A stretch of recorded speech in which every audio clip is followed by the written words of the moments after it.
5th February, Saint Agatha, Virgin and Martyr. As a commemoration, she suffered martyrdom at Catania in Sicily, probably in the persecution of Decius. She was venerated throughout the church from earliest times, and her name was inserted into the Roman canon. A reading from a sermon of Saint Methodius of Sicily.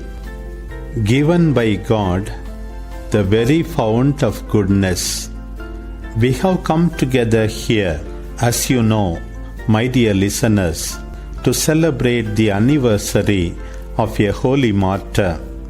She is a martyr of ancient times, distinguished for the famous battle she waged. But she is also a martyr of recent times, in that she still seems to be fighting and conquering by the divine miracles with which she is daily crowned and beautifully adorned. She is a virgin because she was born of the word of the immortal God, who also tasted death in his own flesh for my sake, born of the undivided Son of God. In the words of the theologian Saint John, to all who received him, he gave power to become children of God. This virgin wife, then, who has invited you to our feast of devotion, is that wife betrothed to one, her husband, Christ, to use the metaphor drawn by the Apostle Paul from the marriage union.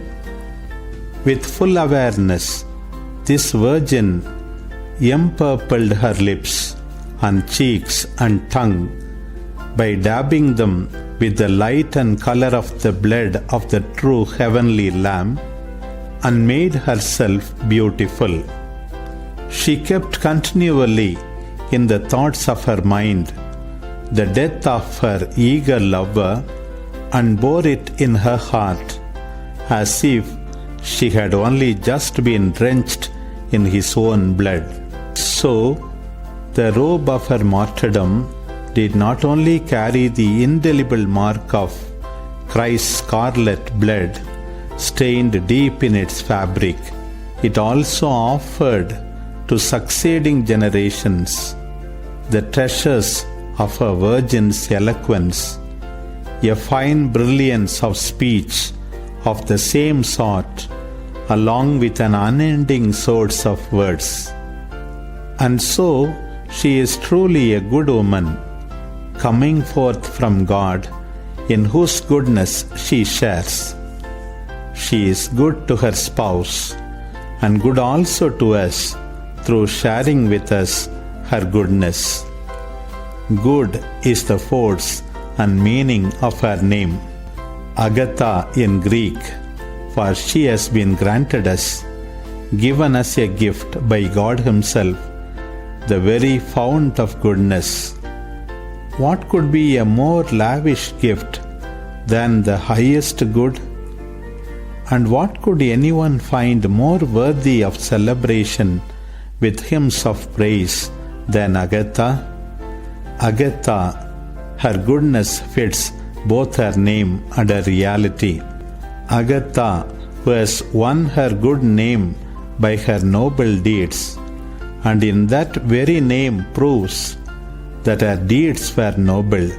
Agatha, who even by her name so draws men that all come eagerly to meet her, and who teaches them too by her example to strive with her without delay towards the true good, who is God alone.